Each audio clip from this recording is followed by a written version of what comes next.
তো হ্যালো বন্ধুরা, তো এই যে রাধা কৃষ্ণ মূর্তিটি বানিয়েছিলাম, তো আজকে কিন্তু এটা মাটির কাপড় পরানো দেখাবো।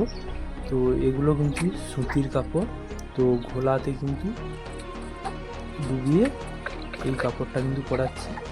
তো প্রথমে কিন্তু কৃষ্ণকে আমি এক সাইড করে পায়ে পরিয়ে নিচ্ছি স্টেপ বাই স্টেপ। তো দেখতে থাকো। তো আজকে কাপড় পরানোটা দেখাবো। তো নেক্সট ভিডিওতে মাথা লাগিয়ে মাটির চুল টুল করে কমপ্লিট ভিডিও নিয়ে আসবো। তো এখন দেখতে থাকো।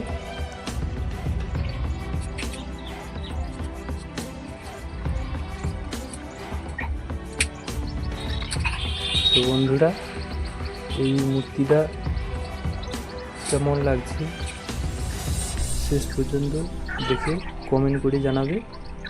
তো আমার কৃষ্ণর কিন্তু নিচের ধুতিটা কিন্তু পরানো প্রায় হয়ে গেছে, নিচের পায়ের কিছুটা অংশ বাকি।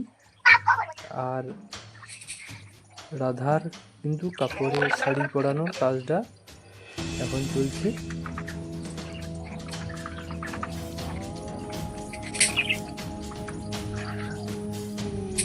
তো এই কাপড়টা কিন্তু এটা একটু ঘোলাটা একটু বেশি পাতলা হয়ে গেছে।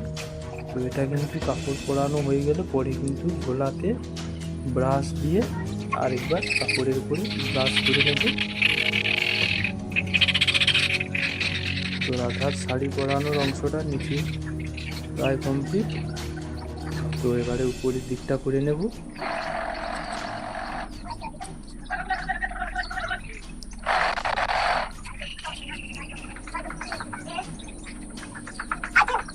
তো কৃষ্ণর কোমরে যেটা বাঁধা থাকবে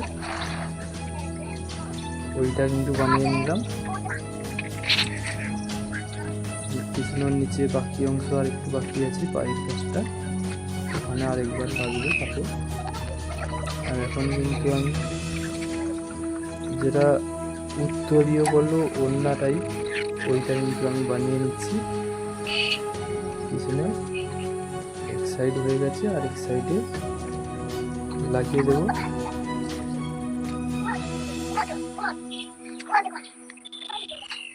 তো ভেতর দিয়ে হলে ভালো হতো, হাতের ভেতর দিয়ে কিন্তু হলে একটু অসুবিধা হয়ে যাচ্ছে। তো এই জন্য আমি সাইড দিয়ে কিন্তু এটা করে নিচ্ছি। পিছনেও কিন্তু প্রায় কমপ্লিট হয়ে গেল। এবারে রাধার কাপড়টা এবারে দিয়ে দিচ্ছি।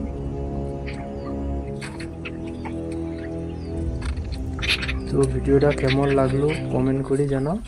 তো নেক্সট ভিডিও কিন্তু আসবে, পুরো কমপ্লিট ভিডিও। তো চোখ রাখো। তো বন্ধুরা, যারা চ্যানেলে নতুন, চ্যানেলটিকে সাবস্ক্রাইব করে দেবে, যাতে এই টাইপের ভিডিও বানানো আমাদের আগ্রহটা বাড়ে। আর যারা ফেসবুক